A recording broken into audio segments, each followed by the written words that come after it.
Parents are tanks, children are taps. മാതാപിതാക്കൾ എന്ന് പറയുന്നത് ടാങ്കും മക്കൾ എന്ന് പറയുന്നത് പൈപ്പുമാണെന്ന് പറയാം. ഈ ടാങ്കില് കരിക്കും വെള്ളമാണെങ്കിൽ പൈപ്പിൽ കൂടെ എന്ത് വരും? കരിക്കും വെള്ളം വരും. ടാങ്കിൽ ചെളിവെള്ളമാണെങ്കിൽ പൈപ്പിൽ കൂടെ വരും? ചെളിവെള്ളമായിരിക്കും വരണ്ടാവുക. അപ്പൊ നമ്മളെപ്പോഴും ഏറ്റവും ആദ്യം ക്ലീൻ ചെയ്യേണ്ടത് ടാങ്കാണോ പൈപ്പാണോ? ടാങ്കാണ്. ടാങ്ക് മുഴുവൻ എന്നെ നോക്കിയിരിക്കുന്നു, പൈപ്പ് മുഴുവൻ അവിടെ ഇരിക്കുന്നുണ്ട്.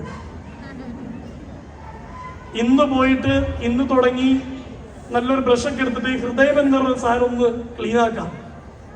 ഇവര് കണ്ടു പഠിക്കണതേ ഉള്ളൂ. ഒരു ഫേമസ് സെന്റൻസ് ഉണ്ട്, a man is part his DNA, part unknown, part what he സീസ് and goes through as A child. എന്ന് വെച്ചാൽ മുതിർന്ന ഒരു പുരുഷൻ എന്ന് പറയുന്നത് അല്ലെങ്കിൽ സ്ത്രീ എന്ന് പറയുന്നത് പകുതി അൺനോൺ, അറിഞ്ഞൂടാ, പടച്ച മനുഷ്യന് മാത്രമേ അറിയുള്ളൂ. ബാക്കി പകുതി DNA ആണ്. അതായത് അവനവന്റെ മാതാപിതാക്കളിൽ നിന്ന് കിട്ടിയതാണ് മറ്റൊരു പകുതി.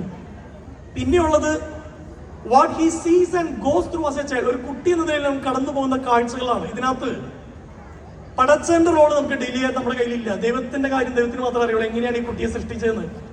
DNA നമ്മുടെ കയ്യിലില്ല. ഇപ്പോ മകന് മാത്സിന് 50-ൽ 12 കിട്ടിയുള്ളൂ എങ്കിൽ നിനക്കെന്താ കണക്ക് പഠിച്ച കുഴപ്പമെന്ന് ചോദിക്കണേക്കാൾ മുമ്പ് 10ാം ക്ലാസ്സിലെ നമ്മുടെ മാത്സിന്റെ സർട്ടിഫിക്കറ്റ് എടുത്ത് നോക്കണം, കുറ്റം പറയണേക്കാൾ മുമ്പ്.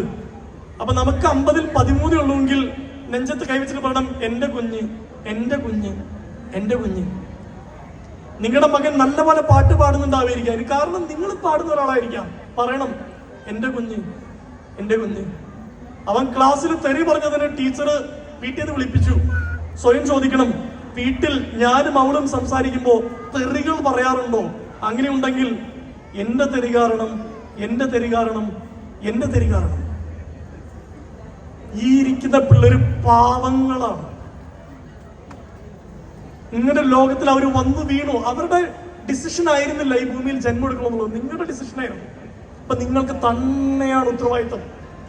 ജെൻസി നശിച്ചു പോകുന്നു, പിള്ളേർ വഴിതെറ്റുന്നു.